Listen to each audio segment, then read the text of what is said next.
అందరికీ నమస్కారం. ఆత్మవిశ్వాసం ఈ మాట వినగానే మనలో చాలామందికి ఏమనిపిస్తుంది? అది కొందరికే ఉంటుంది, వాళ్ళు పుట్టుకతోనే అలా పుట్టారు, అది మనకు రాదు అని అనుకుంటూ ఉంటాం కదా. అయితే జువాన్ బెండానా తన కాన్ఫిడెంట్ బై చాయిస్ అనే పుస్తకంలో ఒక అద్భుతమైన విషయం చెప్పారు. ఆయనేమంటారంటే, ఆత్మవిశ్వాసం అనేది అదృష్టం కాదు, అదొక నైపుణ్యం. అంటే దాన్ని ఎవరైనా ఎప్పుడైనా నేర్చుకోవచ్చు, పెంపొందించుకోవచ్చు. ఇంతకీ అదెలా సాధ్యమో ఈ విశ్లేషణలో తెలుసుకుందాం. చూసారా, ఈ ఒక్క వాక్యం చాలు ఆత్మవిశ్వాసం గురించి మనకున్న అభిప్రాయాన్ని మొత్తం మార్చేయడానికి. ఆత్మవిశ్వాసం అనేది పుట్టుకతో వచ్చే గుణం కాదు, ప్రతిరోజూ తీసుకునే ఒక నిర్ణయం. అంటే ప్రతి ఉదయం మనని మనం నమ్మాలని ఒక నిర్ణయం తీసుకోవచ్చనమాట. ఎంత శక్తివంతమైన ఆలోచన కదా ఇది. సరే, ఈ ఆలోచనతోనే మనం ముందుకు వెళ్దాం. ఓకే, మరి ఈ విశ్లేషణలో మనం ఏం చూడబోతున్నామంటే, ముందుగా అసలు ఆత్మవిశ్వాసం ఒక ఎంపిక ఎందుకో చూద్దాం. ఆ తర్వాత మనలో చాలామంది చేసే కొన్ని సాధారణ పొరపాట్లు ఏంటో తెలుసుకుందాం. కేవలం సమస్యలే కాదు, వాటి నుంచి బయటపడే మార్గాలు కూడా ఉన్నాయి. ఆ తర్వాత ఒక ప్రాక్టికల్ యాక్షన్ ప్లాన్. చివరగా దీన్ని ఒక శాశ్వత అలవాటుగా ఎలా మార్చుకోవాలో చర్చిద్దాం. మొదటి భాగంలోకి వచ్చేద్దాం. అదేంటంటే, మనం సాధారణంగా చేసే పొరపాట్లు. మనకు తెలియకుండానే మన ఆత్మవిశ్వాసాన్ని కొంచెం కొంచెంగా తగ్గించే కొన్ని అలవాట్లుంటాయి. వాటిని గుర్తించడం చాలా ముఖ్యం. ఇది చాలామందికి కనెక్ట్ అవుతుంది అనుకుంటాను. ద వెయిటింగ్ గేమ్ అంటే, నాకు కొంచెం ధైర్యం వచ్చాక మాట్లాడతాను, కాన్ఫిడెన్స్గా ఫీల్ అయ్యాక ఆ పని మొదలు పెడతాను అని అనుకోవడం.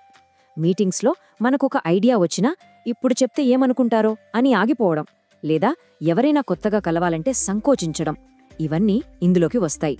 కానీ అసలు విషయమేంటో తెలుసా? ఆ ఫీలింగ్ కోసం వెయిట్ చేస్తే అది ఎప్పటికీ రాదు. ముందు యాక్షన్ తీసుకుంటేనే ఆ కాన్ఫిడెన్స్ అనేది ఫాలో అవుతుంది.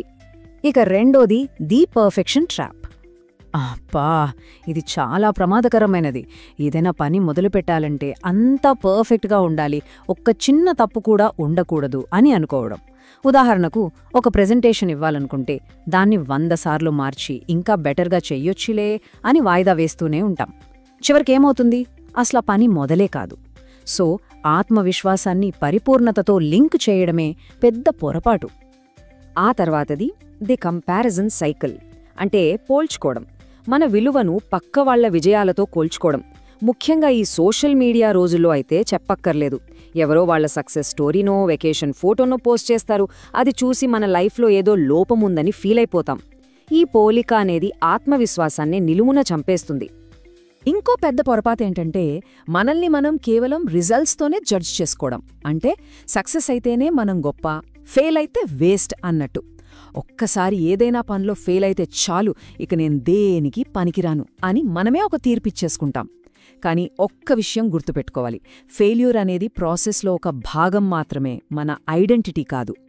ఈ సెక్షన్లో చివరిది ఒక్కసారికే బూస్ట్ అనే అపోహ. అంటే ఏదో ఒక మోటివేషనల్ వీడియో చూసో, ఒక మంచి పుస్తకం చదివో ఒక్కసారిగా కాన్ఫిడెన్స్ వచ్చేస్తుందని అనుకోవడం. కానీ అది అలా పనిచెయ్యదు. ఆత్మవిశ్వాసం అనేది ఒక ఈవెంట్ కాదు, అదొక హ్యాబిట్. జిమ్కి వెళ్ళి ఒక్కరోజు వర్కౌట్ చేస్తే కండలు రావు కదా, అలాగే దీన్ని కూడా ప్రతిరోజు కొంచెం కొంచెం ప్రాక్టీస్ చెయ్యాలి. ఓకే, ఇప్పటిదాకా మనం చేసే పొరపాట్ల గురించి మాట్లాడుకున్నాం. అయితే సమస్యలు చెప్పి వదిలేయడం కాదు కదా, వాటి నుంచి బయటపడటం ఎలా? ఇక్కడే అసలు మలుపు ఉంది.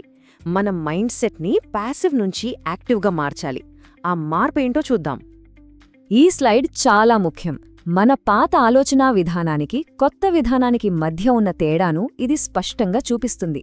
చూడండి, ధైర్యం వస్తుందని వెయిట్ చేయడం పాత పద్ధతి. కొత్త పద్ధతేంటి?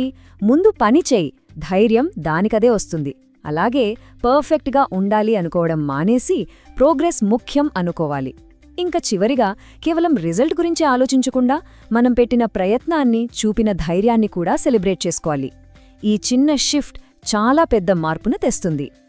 ఇంతకుముందు మనం పర్ఫెక్షనిజం గురించి మాట్లాడుకున్నాం కదా, దాన్ని బ్రేక్ చేయడానికి ఒక సూపర్ టెక్నిక్ ఉంది.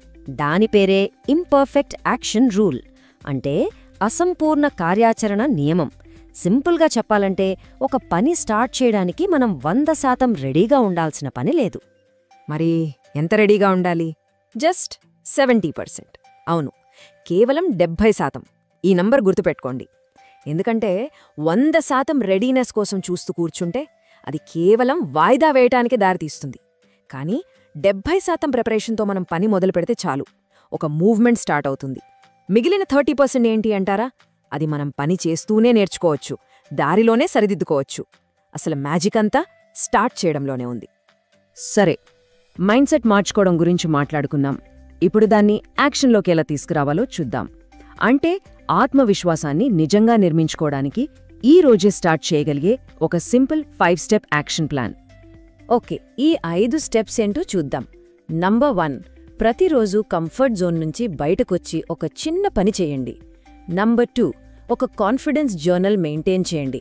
రోజుకి 3 చిన్న విజయాలు రాసుకోండి. నంబర్ 3, ఇందాక మనం చెప్పుకున్న 70% రూల్, దాన్ని అప్లై చేయండి. నంబర్ 4, వారానికొకసారి కూర్చుని రిజల్ట్ సంబంధం లేకుండా మీరు చేసిన ప్రయత్నాలను మెచ్చుకోండి. ఇక చివరిగా నంబర్ 5, ఒక అకౌంటబిలిటీ పార్ట్నర్ని పెట్టుకోండి. చూడ్డానికి సింపుల్గా ఉన్నా ఈ 5 కలిస్తే అద్భుతమైన మార్పును తీసుకొస్తాయి.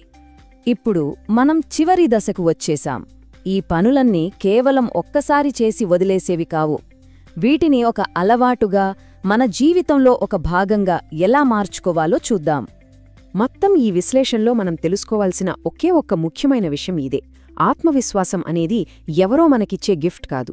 అది మనమే ఎంచుకుని ప్రతిరోజు ఒక్కో చిన్న యాక్షన్తో ఇటుక పేర్చి ఇల్లు కట్టినట్టుగా మనమే కట్టుకోవాలి. ఈ పవర్ మన చేతుల్లోనే ఉంది. సరే, ఈ విశ్లేషణను ఒక ప్రశ్నతో ముగిద్దాం. ఇది కేవలం వినడానికే కాదు, వెంటనే ఆచరణలో పెట్టడానికి. ఒక్కసారి ఆలోచించండి, ఈరోజు మీరు తీసుకోగల ఒక చిన్న, అసంపూర్ణమైన యాక్షన్ ఏంటి? పర్ఫెక్ట్గా ఉండక్కర్లేదు, కేవలం ఒక చిన్న అడుగు ముందుకు వేస్తే చాలు. ఆ అడుగు ఏదో మీరే నిర్ణయించుకోండి.